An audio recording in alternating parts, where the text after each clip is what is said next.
Ukweli ni kwamba tu kama ambavyo leo tumepata taarifa jioni hii kwamba kuna mfugaji mmoja katika maeneo hapa Maziwa Ng'ombe ambaye ameripotiwa kwamba mifugo yake yamekufa ghafla. Sasa mimi kama mwakilishi wa jimbo la Micheweni nimepata mshtuko, na kwa sababu ni fani ambayo niliweza kuifanya kazi, haraka nikakimbilia, kabla hajazungumza chochote,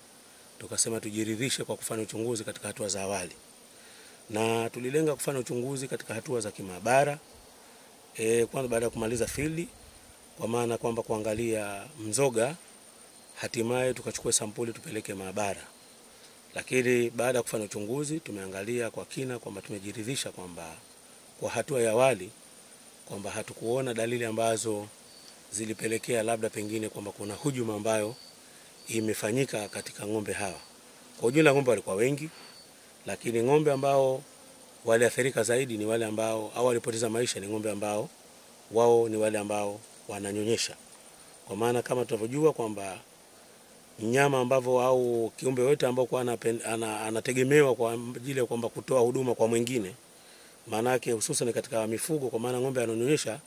maana yake anakuwa yeye yuko kwenye riski zaidi ukilinganisha na wale ambao wako katika hali ya kawaida au wako katika maisha ambayo hawategemewi katika mazingira kama hayo. Kwa hiyo kubwa zaidi ambayo tumeangalia tumepata historia kidogo ya namna ambavyo limetokea tukio, lakini baadaye tukaenda kuangalia sample ya malisho ambayo wamelishwa wanyama hawa, lakini tukajigundua kwamba malisho ambayo wamelishwa ni malisho ya aina moja, na yote ni majani ambayo yana asili ya kutengeneza gesi. Kwa hiyo kwa ujumla ni kwamba ng'ombe hawa, mkulima alikuwa na hoja kwamba kamilisha ng'ombe wote, lakini pamoja na kwamba amelisha ng'ombe wote, lakini ng'ombe hawa ambao kama nilivyosema katika condition hii kwamba wao wananyonyesha, maana yake ni kwamba kama ingekuwa ni sumu, maana yake ni kwamba ndama pale pale na wao wangeweza kuripona, wangeweza kuathiriwa, kwa sababu nao ni ndama ambao wananyonyeshwa. Lakini kubwa zaidi ambayo tumejiridhisha kwa hatua hii ambayo tumefikia, tumeona kwamba kuna dalili za malisho ambayo yamepelekea ng'ombe kupata gesi, na kama gesi ambayo imepatikana, kwa maana bloat tunaita kwa jina la kitaalamu, ingeweza kuchukuliwa hatua kwa wakati, maana ng'ombe wote wawili kuna possibility ya kuweza kupona pasina shida yoyote. Kwa hiyo nature ni kwamba wachungaji ambao wanashughulika mifugo haya ni watoto wadogo, na vile vile katika namna ya kuripoti kwao hakukuwa kule kwa kuonekana kwamba kuna umakini mkubwa. Kwa kubwa zaidi mimi nitaka nimuombe tu mfugaji pamoja na watu wengine kwamba tunapokuwa tunalisha mifugo lazima tuwe na tahadhari, hususan katika kipindi hichi ambacho mifugo kwa wakati muda mrefu hawakuwa na malisho, na sasa unapopata malisho hususan ambayo yako katika hali ya green wa hali ya juu, kwa maana majani machanga, yanaweza athari mbalimbali zinaweza kutokea. Moja, kunaweza ng'ombe wakapata diarrhea, kwa maana wataharisha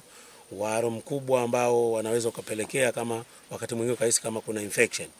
na obvious hali kama hii tunachukua hatua. Lakini ingeshauriwa katika kipindi hichi wakulima wawe na tahadhari kwamba majani bado, wakitoka katika kipindi ambacho mnyama ka survive katika kipindi cha drought kwa muda mrefu, maana yake akianza kulishwa malisho haya majani machanga, maana yake majanga mbalimbali yanaweza katokea, kwa sababu utumbo haujazoea katika hali kama hiyo kwa hafla hivyo. Kwa hiyo kubwa zaidi mimi kama mwakilishi wa wananchi wa jimbo la Micheweni nimefika kwa ndugu yangu, kwa jamaa yetu huyu ambayo ni Bwana Tibunja na Rafa, lakini kwa mujibu wa history ni kwamba hatukuona dalili za ishara mbalimbali ambazo pengine kuna hujuma imefanyika. Kubwa zaidi kwa sababu amepoteza mifugo,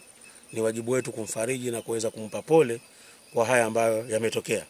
Lakini sambamba na hilo tunaendelea kumuomba kwamba aendelee kuwa na subira, na kwa vile sisi msemo wako tunasema kwamba mali imefungwa na mashina ya roho, ni jambo linauma, lakini kwa kadari ambayo imetokea hii na excellence ambayo imetokea, tunamuomba endelee kuwa na subira, na huko tunaendelea kufanya uchunguzi kwa mazingira mengine ya ziada ili tuweze kujiridhisha zaidi. Lakini kwa hatua ya awali ambacho tumekibaini kwa uchunguzi ambao tumefanya ni kwamba hakuonesha ishara ya kwamba kuna hujuma ambayo imefanyika direct, na huo ndio utaalamu na ndio science inayotueleza katika mazingira haya ya awali ambayo tunaenda. Tukienda mbali zaidi tutaweza kujiridhisha, lakini kwa hatua hii naomba tumtoe hofu mkulima, hakuna hujuma ambayo imefanyika katika eneo hili.